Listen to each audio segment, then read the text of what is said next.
কেমন হলো ত্রয়োদশ জাতীয় নির্বাচনের ভোট? বিশ্লেষকরা বলছেন, ভোটারদের ভোট দেওয়ার অধিকার প্রতিষ্ঠা হয়েছে এবারে নির্বাচনের মধ্য দিয়ে। পতিত সরকারের কর্মকাণ্ড থেকে শিক্ষা নিয়ে সামনে নির্বাচিত দল শিক্ষা নেবে এমন আশাবাদ ব্যক্ত করেন তারা। ডেন্টিস্টের পরামর্শ নাও নতুন কোলগেট অ্যাক্টিভ সল্ট।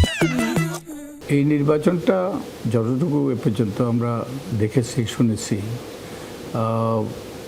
যারা ভোট দিতে চেয়েছে, ভোট দিতে গিয়েছে, তারা ভোট দিতে পেরেছে এবং একই সাথে কোনো ভয়াবহ অঘটন ঘটেনি। মোটামুটি শান্তিপূর্ণভাবেই এটা সম্পন্ন হয়েছে।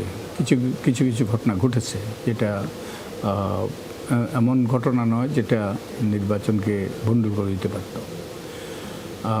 এবং এই জন্য অনেকেরই কৃতিত্ব পাওয়ার কথা।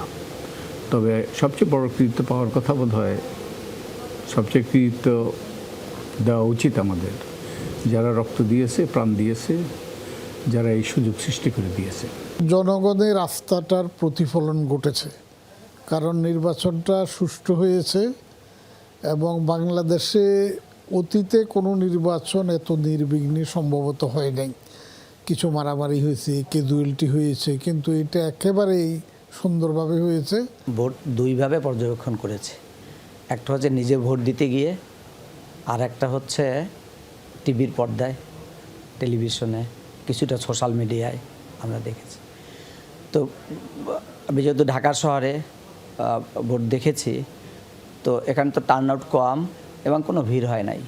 এটা যথেষ্ট শান্ত, ভিতরে এবং বাহিরে যথেষ্ট শান্ত পরিবেশ, কোনো অস্থিরতা ছিল না এবং নারী পুরুষ কারো মধ্যেই কোনো ধরনের ভয়, কোনো শঙ্কা ছিল না। এটা যথেষ্ট ভালো দিক। এই ভোটের জন্য যে ইলেকশনটা আমরা দেখতে পাচ্ছি, এটার জন্য অনেক বেশি মাত্রায় আমাদেরকে খরচ করতে হয়েছে। যেমন প্রাণ বলেন, পরিবার বলেন, দেশের হিস্ট্রি বলেন, আমাদের এগিয়ে যাওয়া বলেন, অনেক কিছু স্যাক্রিফাইসের পরে আসলে এই ভোট। আমি বলবো স্যাক্রিফাইসের মাত্রা আর ভোটের মাত্রাটা এক না, কারণ মানে যেটা অর্জন করেছি সেটার মাত্রাটা এক না।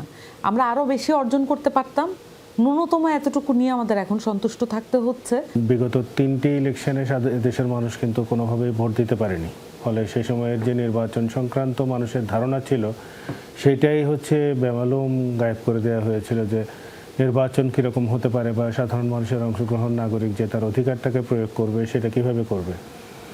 জুলাই পরবর্তী সময়ে অন্তত সেটা তো ফিরে এসেছে। অন্তত ইলেকশন যে সম্ভব, ইলেকশন হবে, ইলেকশনের উপরে অর্থাৎ জনসাধারণের ম্যান্ডেটের উপরে নির্ভর করতে হবে, এই ব্যাপারটাতেও যদি আমরা সংস্কৃতি ফেরাতে পারি তাহলেও হচ্ছে বাংলাদেশ ধীরে ধীরে ঘুরে দাঁড়াবে।